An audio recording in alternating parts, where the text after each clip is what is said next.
कर लिया जाए तो जहां सूखे की परेशानी है, जहां जल का अभाव है, भारत का अभी बहुत बड़ा भूखंड ऐसा है जो जल के अभाव में परेशान होता है।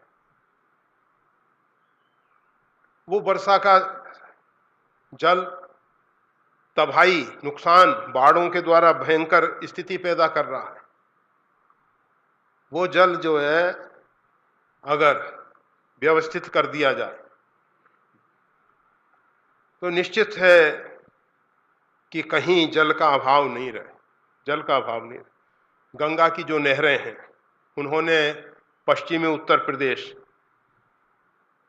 उसको तो समृद्ध बनाया ही, उसके साथ साथ गंगा जो है उसके तट पर रहने वाले व्यक्तियों को शुद्ध जल देके, उसका जलपान करके, गंगा जल इतना पवित्र है कि मृत्यु के समय 2 बूंद गले में उतर जाए सदगति हो जाती है।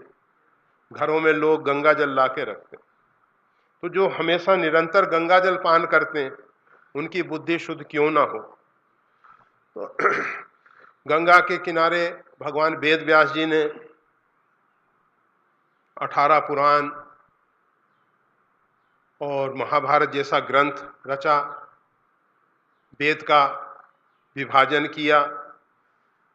गंगा के किनारे अभी भी हरिद्वार ऋषिकेश से ऊपर, वैसे तो पहले नीचे भी बहुत अधिक संत गंगा के किनारे वास करते थे, परंतु अभी हरिद्वार के नीचे गंगा जी का जल नहीं मिल पाता है, क्योंकि हरिद्वार में नहर के द्वारा पूरा जल ले लिया जाता है।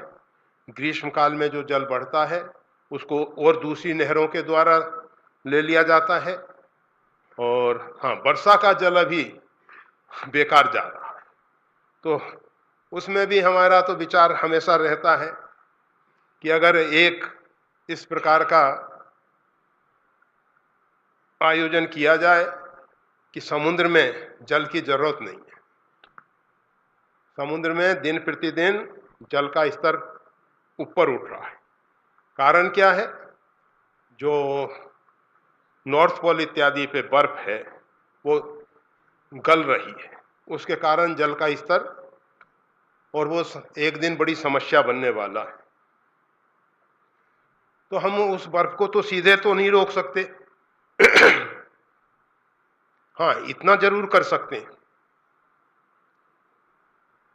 कि ये जो समुद्र में जल जा रहा है नदियों के द्वारा, बहुत अधिक जल जाता है, उस अधिक से अधिक जल को पृथ्वी पे रोकें, और हरे भरे वन, आप सबको मालूम है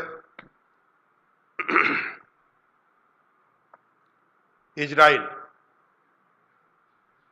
केवल 15 दिन वर्षा, उसको हरा भरा कर दिया।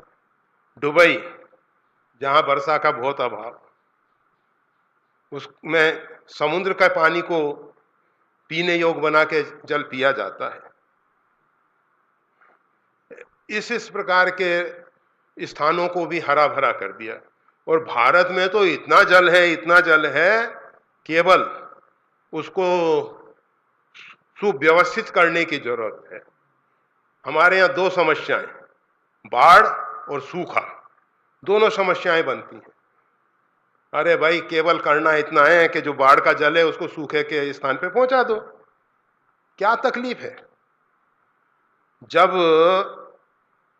खाड़ी देशों से पेट्रोलियम भारत आ सकता है पाइप के द्वारा, कितना आयोजन करना पड़ता है। तो भारत में तो इतनी सरिताएं हैं, इतनी नदियां हैं, एक दूसरे के साथ जोड़ दिया जाए आसानी से। इसकी योजना बहुत पुरानी बनी थी, परंतु अभी तक उसको कोई ने क्रियान्वित नहीं किया। जब सूखे की स्थिति आती है तब ऊपर की थोड़ी मरहम पट्टी करते हुए, मतलब थोड़ी सी व्यवस्था करते हुए नजर आते हैं।